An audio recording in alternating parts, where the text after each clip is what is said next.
Headline number four, there's more tough times at Kohl's, Ann.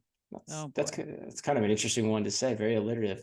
According to Retail Dive, Kohl's Q3 net sales fell 5.2% year over year to $3.8 billion, with comps down 5.5%.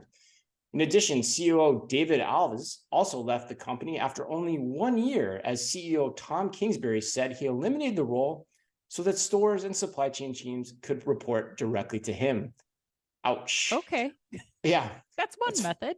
Yeah. On the bright side, while overall comps were down more than 5% in Q3, store comps in the period fell just 1% and were up slightly year to date. Instead, CEO Kingsbury pointed to the retailer's digital efforts undermining its overall performance. And it's been a while since we've discussed Kohl's on this program. So my question for you is, did this headline make you miss them? I mean, a little bit. Yeah, me too. Me too. We haven't covered them in a while, but honestly, Chris, what is the plan here? I mean, we just heard Chad in the last segment tell us that consumers want the ability to shop for deals online. So this whole digital is bringing us down and moving in that opposite direction to focus on stores feels like, I don't know that I would completely turn that around. That would not be my approach, but you just move forward. You just move forward, Kohl's, and see what happens.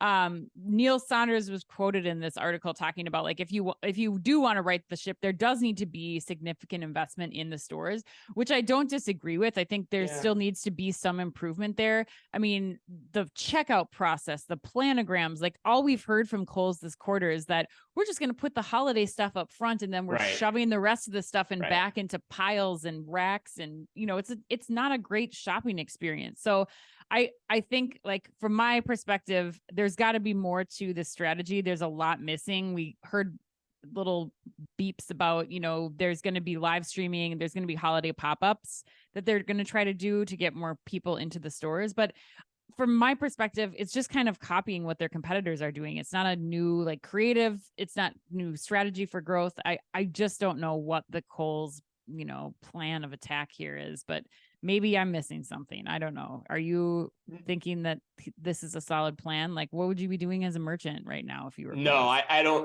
think it's a solid plan at all. And the big question I would have, if your stores are doing so well, which seems like the purview of the COO, in a lot of ways, why are they firing him?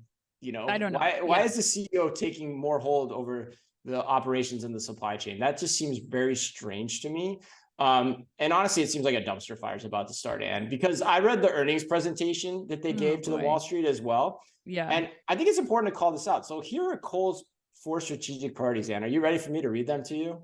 Yes, I am. Let's do it. All right. Starting off with a bang, your and my personal favorite, enhance the customer experience. Number 1. Number 2, accelerate and simplify the value strategies at Kohl's. Number 3, manage inventory and excess with discipline. And of course, fourth and finally, strengthen the balance sheet. Which, Ann, when I sit back and look at, are basically 4 things that apply to every single business out there. Right. I mean, there's nothing unique about that at all, right?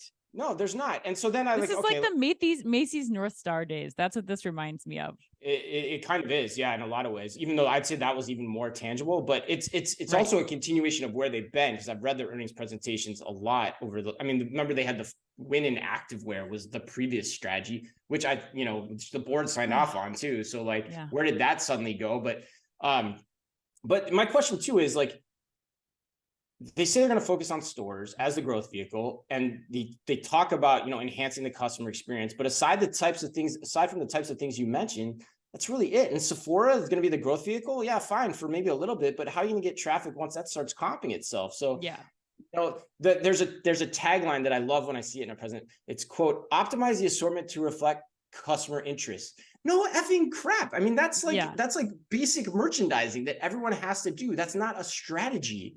So it may sound good to those that are uneducated in a PowerPoint, but I just don't get what's going on here. Now, to your question, not an easy task, but this isn't going to do it. And the fact that there's a rift up at the C-suite already is not a good sign. Yeah, especially when you're talking about like, what are you going to do after holiday? Like customer interest, sure, you're putting the holiday stuff up front, but then like what's going to carry you the rest of the year? That's the part that doesn't make any sense to me either. But oh man, And good to luck. overtly shun digital is really odd too. Yeah, yeah. All right. Well, good luck, Coles. We'll check back in We're later pulling on. for you.